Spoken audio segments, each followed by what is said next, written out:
ছাৰে ইতিমধ্যে উল্লেখ কৰিছে যে আমি শিক্ষিত হোৱাৰ পিছত আমাৰ মা দেউতা থাকে ক'ত বৃদ্ধাশ্ৰম। আমি শিক্ষিত হোৱাৰ পিছত কি হয়, কোনো এটা উৎসৱত যাব নোৱাৰোঁ, উৎসৱত যোৱাৰ পিছতে দেখা পাওঁ ল'ৰা ছোৱালীবিলাকৰ হাত ধৰি ইফাল সিফাললৈ হয়।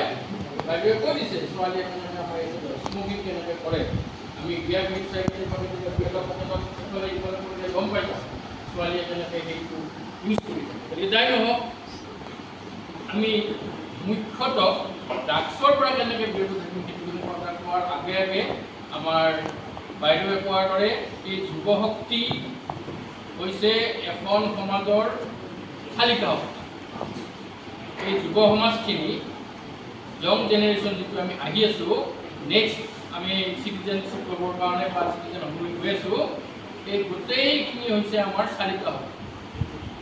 আমি ইয়াত মেচিন হিচাপে কাম কৰিব লাগিব। আমাৰ দেশখনক আগুৱাই যাব লাগিলে আমি মেচিনৰ যিটো ৰোল এটা ইণ্ডাষ্ট্ৰীত, সেই ৰোলটো আমি প্লে কৰিব লাগিব।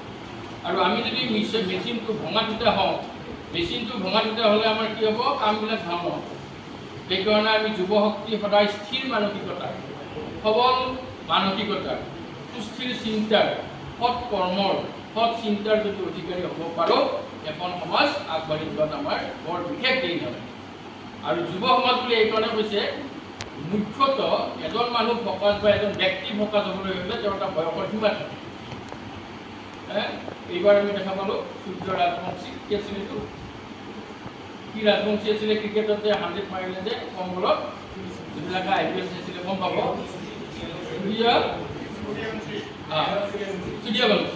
সূৰ্যবংশীয়ে 14 বছৰ কিবা এটা দিনতে কৰিলে। তেণ্ডুলকাৰে কৰিলে। এয়াৰ ৰহমানে তোমাৰ প্ৰথমখন ফিল্মতে ৰজা ফিল্মখনেই হিট কৰি দিলে।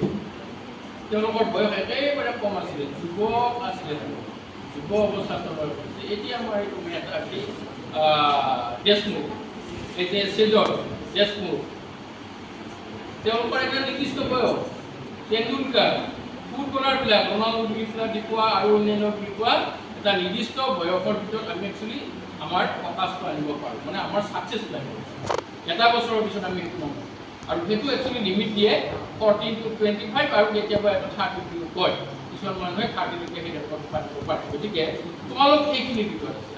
সেইকাৰণে আমাৰ বিদ্যালয়, মহাবিদ্যালয়, বিশ্ববিদ্যালয় সকলোতে এতিয়া সকলো অনুষ্ঠান প্ৰতিষ্ঠানে কি কৰিব বিচাৰিছে, যাতে আমাৰ যুৱ সমাজ বিচলিত নহয়, আমি যাতে জিৰেল হৈ নাযাওঁ, সমাজৰ যিটো উচিত পন্থা বা পথ আমি সেই পথত থাকিব পাৰোঁ, তাৰ কাৰণে আমি একচুৱেলি চেষ্টা কৰা দৰকাৰ বা আমাক নিজকেই আমি তাত সোমাই থকা দৰকাৰ। কাৰণ আমাৰ বহু বন্ধু আহিব, বহু মিত্ৰ আহিব, বহু তোমাক ভাল লগা কথা আহিব, আহি কেতিয়া তোমালোক ফুচুলাই ক'ৰ পৰা ক'লৈকে লৈ যাই পেলাই তোমাক এনেকুৱা এটা হেবিচুৱেল কৰিব যে তুমি সেইটো নহ'লে আৰু চলিব নোৱাৰা। গতিকে আমি এইখিনিতে দুটা কথা চিন্তা কৰি ল'ব লাগে, আমি গুড হেবিটছত যাম নে বেড হেবিটছত যাম।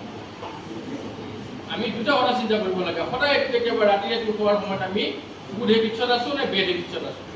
যদি কোনোবাই এই বস্তুটো ৰিমাইণ্ড কৰিব পাৰে শোৱাৰ সময়ত যে আজি মই কি কি ভাল কামত থাকিলোঁ আৰু কি কি মই বেয়া কামত গুচি গ'লোঁ, তেতিয়াই তোমাৰ নিশ্চয় এই ধৰণৰ ড্ৰাগছ লগতে অসৎ কৰ্মৰ পৰা হ'লে তুমি বিৰত থাকিবা। আৰু যিয়ে চিন্তা নকৰি পেলাই আমি ৰাতি ভাত খালোঁ, খাই পেলাই আৰু ধুনীয়াকৈ মোবাইলটো চাই পেলাই শুই আছোঁ, তেতিয়াহ'লে তেওঁলোকৰ ৰিয়েলাইজেশ্যন যিটো নাই, গতিকে তেওঁলোকে যাওঁতে কেতিয়া তেওঁলোক গুচি যাব ঠিক নাই, আৰু এটক এটককৈহে গুচি যায়। প্ৰথম দিনাখনে বহুত তুমি ড্ৰাগছ ল'ব নালাগে, অলপমান ল'লা, চিখৰৰ এটা টুকুৰা ল'লা, হয় ন, এডাল চিগাৰেট কেইটামান বন্ধুক লগ লাগি ভগাই ভগাই খালা, তাৰপিছত কেইটামান দিনৰ পিছত দেখা পাবা তোমাক এডাল চিগাৰেট লগা হ'ল, এডালৰ পিছত আকৌ আনডাল লগা হ'ল, চিখৰ এটা পেকেট একে দি পেলাই আকৌ খুৱাই মাৰিলা, ওচৰত বৃদ্ধই আছেনে, ডেকাই আছে, বন্ধুৱে আছেনে, তুমি গম নোপোৱাকৈ ফু মাৰি থৈ গুচি গ'লা, হয় নহয়। তাৰপিছত লাহেকৈ যায় অলপ মূৰটো জিমজিমালে, লাহেকৈ যায় এইবিলাকত গছত খুন্দা মাৰিলা, তাৰপৰা তোমাৰ বিপদ হ'ল, ঘৰৰ মানুহ আহিল, যদি কোনোবাই পইচা দিয়ে মানে মা দেউতাক কি কৰিলোঁ আমি অত্যাচাৰ কৰিব আৰম্ভ কৰিলোঁ, মোক অমুক খাবৰ কাৰণে পইচা নিদিয়ে, অমুক নকৰে, হয় নহয়। ঠিক এনেকুৱা এটা ছ'চাইটি আমাৰ যেতিয়া যাব এবাৰ মাহত, সেই বস্তুটো আমি সদায় ব্ৰেক মাৰি মাৰি চলিব, যাতে আমি গুড হেবিটছত কিমান আছোঁ সেই কথা। গতিকে আমি বহুত দেশৰ কথা আমি নাপাতো, আমাৰ নিজৰ সমাজখনতে বাইদেউ কোৱাৰ নিচিনাকৈ ওচৰে পাজৰে আমি দেখা পাওঁ যে কিমান ড্ৰাগছ এডিক্টেড হৈ পেলাই মানুহবিলাকৰ কলৈকে গৈছে। ই অকল এটা দিশত এফেক্ট নকৰে, ই আৰ্থিক, সামাজিক, ৰাজনৈতিক, পাৰিবাৰিক সকলো দিশতে ই এফেক্ট কৰে। এই ড্ৰাগছ বোলা বস্তুটো এনেকুৱা মাৰাত্মক। তোমাৰ কেঞ্চাৰ বেমাৰে তোমাক ধৰিব, কিন্তু ড্ৰাগছ এবিউজ হ'লে তোমাৰ গোটেই পৰিয়ালটো ধ্বংস হ'ব। তোমাৰ এটা সাধাৰণ অসুখে তোমাকহে পীড়িত, কিন্তু এই ড্ৰাগছৰ নিচিনা যিটো ব্যাধি, সামাজিক ব্যাধি হৈছে, সেইটো তোমাৰ গোটেই সমাজখন লাহে লাহে লাহে লাহে এটা বেলেগ ৰূপত